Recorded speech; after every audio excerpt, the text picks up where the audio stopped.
Why do we choose our name? It's just a friend of mine from university who we were playing. We actually did one gig before we got signed, like this place, but we didn't have a name, and we're not particularly very good with names. I mean, we had a load of joke names like the Skull Throne of Satan and all this kind of stuff, nonsense. And he didn't know where the gig was. He needed to get to the gig, so we just put Gomez on the door so he knew where it was, and that kind of stuck. I think we do things that American bands probably wouldn't do, like wouldn't dare to do or something. Like I don't think many American bands would do something like Tijuana Lady, because I don't know, kind of the humour in that for us. A lot of people don't understand that song. It's just kind of really humorous, you know. We just find it really funny. It's really hard to keep a straight face when you're singing that, you know, on stage. I don't think a lot of American bands would do that. It's become a bit of a kind of hindrance because people always ask about that and whether, you know, we're going to release that as a single or whatever. When, you know, we just did it because we got to be the Beatles for a day, you know. We got to go to Abbey Road and record the song and everything, so I mean that was a lot of fun. We went back there actually to record the new stuff. Last time when we got the other album together, there wasn't really any particular sense that it was going to be released or anything like that, or anyone was going to hear it, you know. We kind of just bumbled along with it. So I think we've become a lot more kind of self-conscious and listening things a bit more. I think there's a bit more, just a little bit more pressure on us to kind of come good. But also, I think playing live is kind of, because we never played live before we recorded the other album, that's kind of had a big impact on, you know, what we do.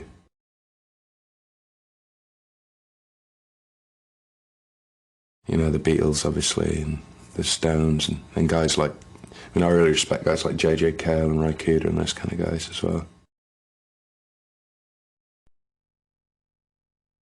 We didn't set out not to play live before we recorded it. We couldn't play live because we didn't have any money, we didn't have any transport, and we didn't have any equipment. I suppose Tom is the one that affects more different styles. He doesn't really sing just kind of whoosh. He kind of takes upon a character and sings it in a character. Ben just shouts like a wolf, and apparently I sing like a girl, so.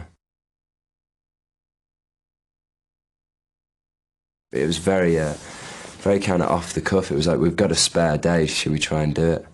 But it has been, I mean, the good thing about it has been, like, you know, the way that you know, people just get aware of that voice, really. And I suppose it is an easy way to, like, get into the album if, you know, it's just an awareness thing, you know.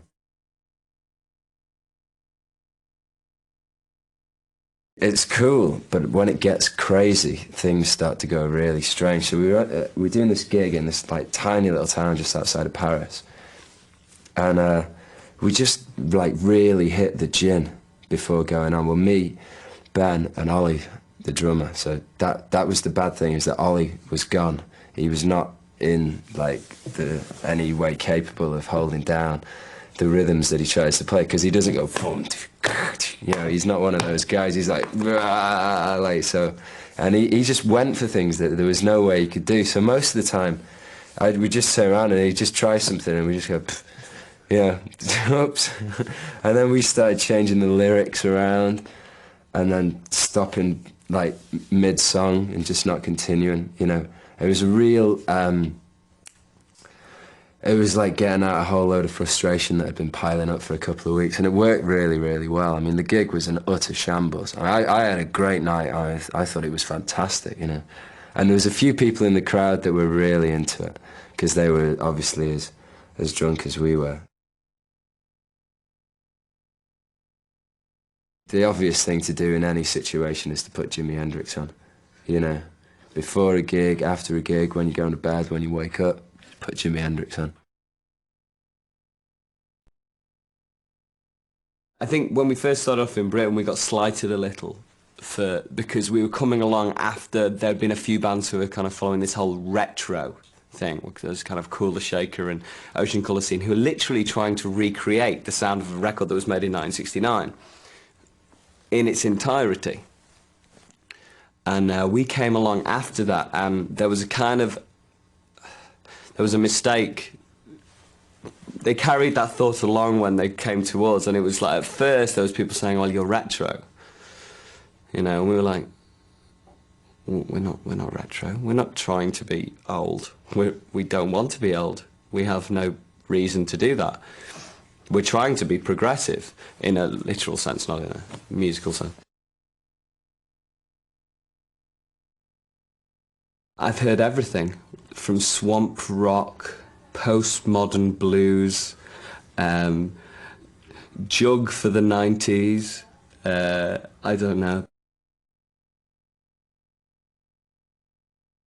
This is the most insecure job in the world, yeah? And if someone rings you up and says, you get to be the Beatles for the day and we give you a lot of money, what do you say? No.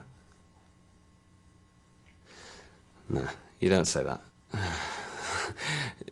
Simply, but I mean, you get to kill two birds with one stone, you know, and that's the barefaced reality of it. I think far too often musicians try to kind of create a kind of veil of ignorance around themselves that they have no involvement in the industry, and it's like, yeah, but you're on a TV set saying that, aren't you? Who took you there? Your 5-member entourage, right? I'd like people to say that, you know, in the late 1990s there were people who were trying to, to any amount or degree, extend the boundaries of what popular music was doing.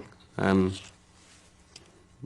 I would, you know, more than anything, what you want to do as a musician is you want to make music which makes all other music seem lesser. You know, that's what you want to make, music that you can't, that at that moment is the best thing to be listening to. We may do that, we may not. But ultimately, that's what I'd love.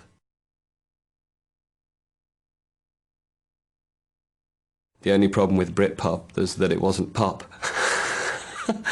The songs weren't good enough, you know. And I think, you know, there's no point in trying to be Ray Davis 1,000,000 times over. What's the point in that? Do you know what I mean? There's only so many songs you can write about kitchen sinks in small suburban English towns, you know, before everybody gets bored.